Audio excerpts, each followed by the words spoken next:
All right, Heather here again. We have video 4, and today's focus is all about adjusting our expectations. And I like this phrase a lot because it sounds better than lowering our expectations. It's adjusting.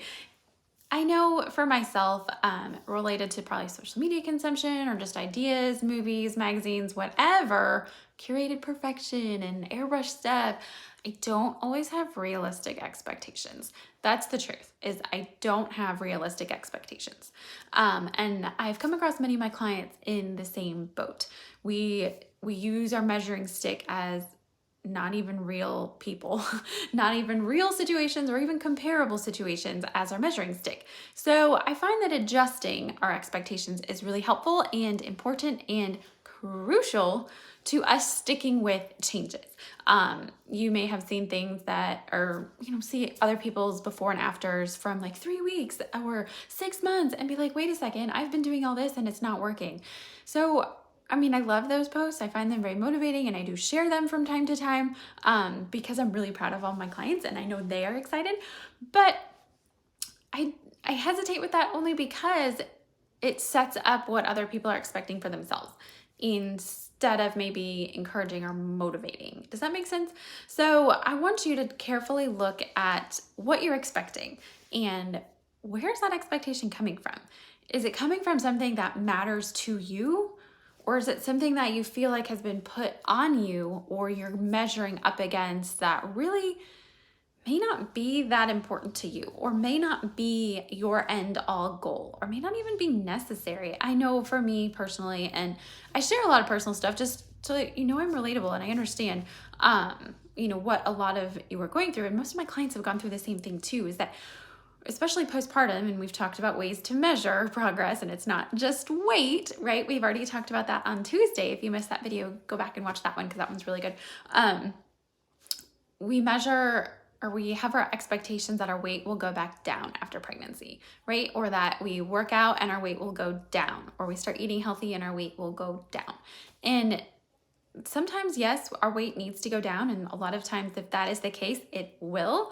But a lot of times we can be a healthy weight and be making healthy changes and have a healthier body that we are in, but our weight won't change at all. And so having that expectation that your weight will go down, you can imagine, or maybe you're feeling this, like, it's not going down, like I'm being upset about it. Well, that's where the adjusting our expectation comes in. Maybe your body is happy at that weight and you're improving the quality of your body for long-term longevity with what you're doing. And that weight loss just isn't a part of what your body needs for that to happen. Okay, so if you're focusing on tracking and measuring all the good things and you're making those things one at a time your priority that you want more of in your life that align with your goals, that expectation, you might see like, oh, well, that's an unrealistic expectation. It's not lowering the bar. It's not quitting. It's not taking the easy way. It's adjusting an expectation that was incorrect in the first place. And it's kind of hard to admit. And I was never really ever on my radar that I could have an unrealistic expectation. I think I just assumed that all my expectations were perfect. And because I expected it and that I should get it. But then when you constantly see that you're not meeting it, of course it's frustrating, it's discouraging, it's disappointing, it makes you mad and angry. And I felt those things, and I have clients that are going through that with different things. And so we have to always take a step back and look at the expectation. Is it realistic? Is it reasonable? Does it matter? Where is that coming from? And just kind of cut the fluff, if you will, and not necessarily change or ditch or get rid of, but adjust it to something that is true, that does honor our body and the effort we're putting into it and the outcomes we want. Because if you want to be strong and not throw out your shoulder and your back when you're picking up your kids, or you want to play in the playground, or you want to run faster, you want to have muscle definition, guess what? That's not going to happen if your weight drops a lot. You can't say that exactly for everybody, but in general, most of us, a lighter weight does not produce that. Some people it will if you have, a significant amount of fat weight to lose, but by and large, getting stronger and being able to do things that you haven't done before and having muscle definition usually means your weight is going to actually go up. Your fat can still come down. Your appearance can still change. Your measurements may not.